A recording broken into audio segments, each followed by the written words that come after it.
கிறிஸ்துக்கள் அன்பான காலைக்கதை நிகழ்ச்சி நேயர்களே, இந்த நாளிலும் கூட மீண்டும் ஒரு விசை இயேசு இனிதான நாமத்துல உங்களோடு கூட இணைவதில் மிகுந்த மகிழ்ச்சி அடைகிறேன். இந்த நாள நமக்கு வருகிற வாக்குத்தத்தம் எங்க இருந்து அப்படின்னு சொன்னா, ரோமருக்கு எழுதின நிருபம் 5ஆம் அதிகாரம் 8வது வசனம். தேவன் நம்மேல் வைத்த தமது அன்பை விளங்க பண்ணுகிறார்.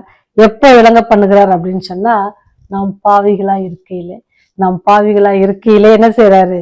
கிறிஸ்து நமக்காக மரித்தது போல அவர் நம்மேல் வைத்த அன்பை விளங்க பண்ணுகிறார். நல்லா இருக்கிறவங்களுக்காக ஒருத்தங்க மரிப்பது எப்படி? அது நல்லதா இருக்கும். ஆனா யாராவது தப்பு பண்ணவங்களுக்காக யாராவது போய் கேரண்டி கொடுப்பாங்களா? அவங்களுக்காக போய் ரெக்கமெண்ட் பண்ணுவாங்களா அப்படின்னு சொன்னா பண்ண மாட்டாங்க. ஆனா ஆண்டவருடைய அன்பு அப்படிதான் நம்ம மேல என்ன செஞ்சாரு? விளங்க பண்ணினார். நாம் பாவிகளா இருக்கையில. ஒரு குட்டி கதையோட கூட உங்களோடு கூட பகிர்ந்து கொள்ள ஆசைப்படுறேன். என்ன அப்படின்னு சொன்னா, ஒரு அப்பாவும் பையனும் என்ன செஞ்சாங்க அப்படின்னு சொன்னா, அப்படியே ஒரு வாக்கிங் போறாங்க. அப்படியே வாக்கிங் போயிட்டே இருக்கும்பொழுது அங்க என்ன செய்யறாங்க? ஒரு கடையை பாக்குறாங்க. கடையை பார்த்துட்டு கடைக்குள்ள ஒரு வாக்கிங் போனவங்க ஷாப்பிங் போறாங்க. அப்படி அவங்க ஷாப்பிங் போனதோட இல்லாதபடிக்கு என்ன ஆச்சுன்னா, அப்படியே பையன் கடையில பாக்குறான். எல்லாத்தையும் பார்த்தோன்னே எனக்கு ரொம்ப இதுவாயிருச்சு. அங்க வேணா பாக்குறேன்னா ஒரு அழகான வாட்ச் பாக்குறான், விலையை பாக்குறான். அது ரொம்ப அதிக விலை. அதை டேடிட்ட சொன்னாலும் என்ன செய்ய மாட்டாங்க? வாங்கி தர மாட்டாங்க அப்படின்னு சொல்லி பையனை ஒரு முடிவு எடுத்து என்ன செஞ்சுட்டான் அப்படின்னு சொன்னா, வாட்சை தேடி எங்க வச்சுக்கிட்டான்? அவன் பாக்கெட்ல வச்சுக்கிட்டான்.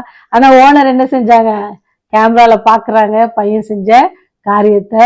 பில்லிங் வராங்க, பில் போட வரும்போது என்ன செய்யறாங்க? அப்பா பில் போடும்பொழுது அப்பா என்ன செய்ய மாட்டாங்க? கண்டிப்பா வாட்ச் எடுத்து அப்பாவுக்கு தெரியாது இல்லையா? அப்பா பில் போடல. ஆனா என்ன செஞ்சாங்க? கடை ஓனர் என்ன செஞ்சாங்க? பையனை பிடிச்சாங்க. அது அப்பாவுக்கு ரொம்ப அசிங்கமா போச்சு. ஆனாலும் என்ன செஞ்சாங்க? இப்ப 2 காரியம் அப்பாவுக்கு செய்யணும். ஒண்ணு, உங்க பையனை என்ன செய்யணும்? போலீஸ்ல புடிச்சு கொடுத்துரும். எல்லாம் நீங்க என்ன செய்யணும்? இதுக்கான காசை நீங்க தரணும் அப்படின்ட்டு சொல்லுவாங்க. அப்ப என்ன செய்வாங்க? இந்த அப்பாக்கா தன் பிள்ளையை ஜெயிலுக்கு அனுப்ப பிடிக்குமா? அப்பாட்ட கஷ்டப்பட்டு இருந்த பொருட்களை என்ன செஞ்சுட்டாங்க? திருப்பி கொடுத்துட்டு பையன் ஆசைப்பட்டான் அப்படின்னு சொன்னதுக்காக என்ன செஞ்சாங்களாம்? இருந்த காசெல்லாம் கொடுத்து என்ன செஞ்சாங்க? அந்த வாட்ச் அந்த பையனுக்கு வாங்கி கொடுத்தாங்களாம். நினைச்சு பாருங்க, இந்த உலகத்துல இருக்கிற அப்பா அவ்வளவு ஒரு பாசம். அவங்க வாங்கின பொருள் எல்லாம் என்ன செஞ்சாங்க? கொடுத்துட்டு என்ன செஞ்சாங்களாம்? பையன் என்ன நல்ல ஏதாவது ரிவார்டு எதனா வாங்கிட்டு வந்தாரா? இல்ல அப்பாவுக்கு நல்ல பெருமையை சேர்த்து கொடுத்தாரா? ஒண்ணும் இல்லை. ஆனாலும் கூட அந்த அப்பா என்ன செஞ்சாங்கன்னா, பையன் விருப்பப்பட்டான்ட்டு அந்த வாட்ச் வாங்கி கொடுத்தாங்களாம். எப்படி தாங்க? யாரு? நம்ம ஏசப்பா கூட. நம்ம பாவிகளா இருக்குல்ல, அப்பா எப்படி தப்பு செஞ்ச மகனுக்கு விருப்பப்பட்டாரோ அதே போல நீங்களும் நானும் பாவிகளா இருக்கலே, அவர் என்ன செஞ்சாரா? நம்ம மேல அன்பு வைத்தார். நம்ம மேல அவரு ரொம்ப அன்பு வச்சாங்க. அதனாலதான் என்ன செஞ்சாங்க? அந்த கல்வாரி சிலுவையில என்ன செஞ்சாங்க? உங்களுக்காக எனக்காக அவங்க மரித்தாங்க. எப்படி இந்த அப்பா கையில இருந்து காசை கொடுத்து அந்த மகனை வீட்டுக்கு அழைத்து சென்றாரோ அதே போல பாவப்பிடியில இருந்த உங்களை என்னென்ன செஞ்சாரு? தன்னுடைய ஜீவனை கொடுத்து என்ன செஞ்சார்? அவர் மீட்டு கொண்டார். அவருடைய ஜீவனுக்கு இது அழிந்து போகிற அந்த பணம், அழிந்து போகிற பொருட்கள். ஆனா ஆண்டவர் நமக்கு கொடுத்திருக்கிறது நித்திய ஜீவன்.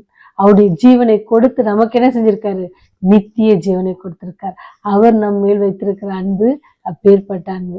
அந்த அன்பான தெய்வம் இன்னைக்கும் உங்களை நோக்கி பார்க்கிறார். இன்னமும் நம்மை நேசிக்கிறார். இன்னமும் நம்ம தவறுகள் எல்லாம் அவரு மன்னிச்சுட்டு ஒவ்வொரு நாளும் நீங்க அவரை நோக்கி கூப்பிடும் பொழுதும் அவர்கிட்ட நீங்க கேட்கும் பொழுதும் எல்லா காரியத்தையும் அவர் நமக்கு செய்ய ஆயத்தம் இருக்கு. அதனாலதான் அவர் சொல்றாரு, அதை ப்ரூவ் பண்றதுக்கு அவர் என்ன, அன்றைக்கே அவர் அதை செய்து விட்டார். ஆனா நாம அந்த அன்பை பெற்றிருக்கிற நீங்களும் நானும் எப்படி அவருக்கு அந்த அன்புக்கு நம்ம பாத்திரவான்களா இருக்கிறோம் அப்படின்ட்டு யோசித்து பாருங்க. அந்த பையன் அப்புறம் என்ன செஞ்சிருப்பான்? அப்பா கிட்ட ரொம்ப சாரி கேட்டானா, டாடிடே ரொம்ப சாரி, உங்களை என்ன செஞ்சிட்டேன்? நான் அவமானப்படுத்திட்டேன், என்னை மன்னிச்சிருங்க அப்படின்னு கேட்டப்ப அப்பா சொன்னாங்க, பரவாயில்ல மகனே அப்படின்னு சொல்லி அவனுக்கு அட்வைஸ் பண்ணாங்களாம் அப்பா. அதே போலதான் ஆண்டவர் நீங்களும் நானும் செய்கிற பாவத்தை இப்படிதான் என்ன செய்யறது? அன்பு நிமித்தமாக நம்மை மன்னித்து ஒவ்வொரு நாளும் நம்மை பாதுகாத்து ஒவ்வொரு நாளும் சாப்பிட்றதுக்கு ஆகாரத்தை கொடுத்து ஒவ்வொரு நாளும் தங்குறதுக்கு இடத்தை கொடுத்து ஒவ்வொரு நாளும் படுத்த நித்திரையை தந்து அந்த நித்திரையோடு நம்ம வாழ்க்கை முடிஞ்சிடாதபடிக்கு மீண்டும் ஒரு நாள் கூட நம்ம எழுப்பி அவருடைய சுவாசத்தை நிறுத்தாதபடிக்கு ஒவ்வொரு நாளும் கிருதியா தராங்க. அப்படிதான் ஆண்டவர் சொல்றாரு.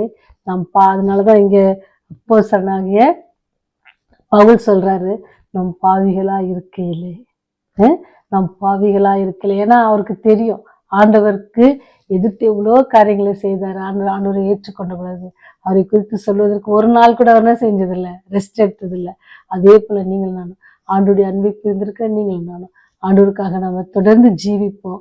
அது என்ன செய்யும், ஆண்டவரோடு கூட இருக்கிற உறவை இன்னும் அதிகமாக நம்மை பலப்படுத்தும். அது பலப்படுத்தும் பொழுது அவர் வரும் பொழுது என்ன செய்யலாம், அவரோடு கூட இந்த பரம கானானுக்கு செல்ற பெரிய பாக்கியம் அதுவும் இலவசமா ஆண்டவர் தந்திருக்கிறாரு.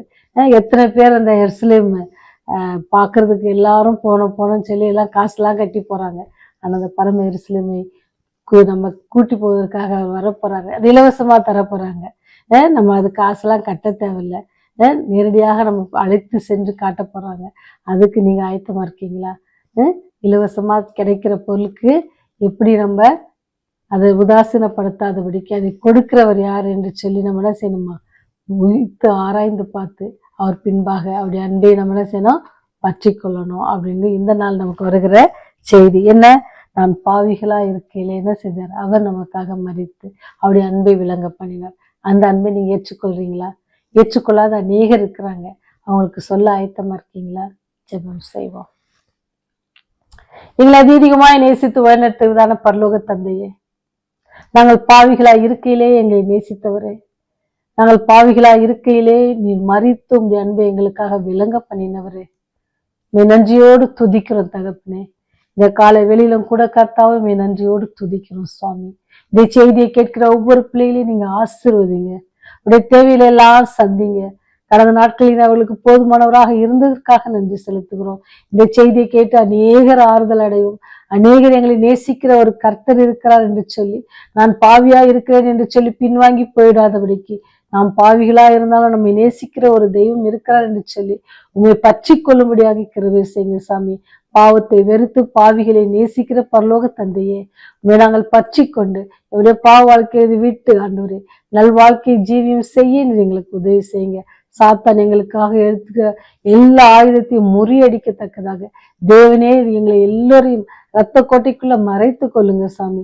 காலம் கடைசியாக இருக்கிறது என்பதற்காக கர்ச்சிக்கிற சிங்கம் போல சாத்தான் எழுந்தாலும் எங்களோடு இருக்கிறவர் பெரியவர், வல்லவர், சாத்தானை சிலுவையிலே ஜெயித்தவர் என்பதை நாங்கள் விசுவாசத்தோட பற்றி கொண்டு உண்மை பின்தொடர்ந்து உங்களுடைய பாதையை நாங்கள் செல்ல எங்களுக்கு கிருபை செய்ய வேண்டுமாய் கெஞ்சி கொண்டாடுகிறோம்.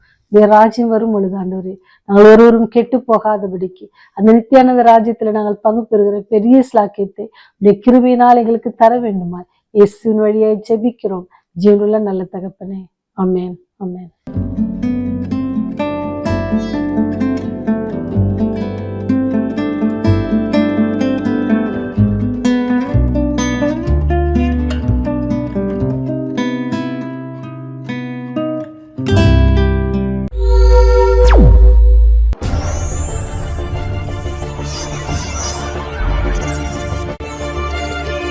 நீங்கள் பார்த்துக் கொண்டிருப்பது உங்கள் ரிவைவல் டிவி.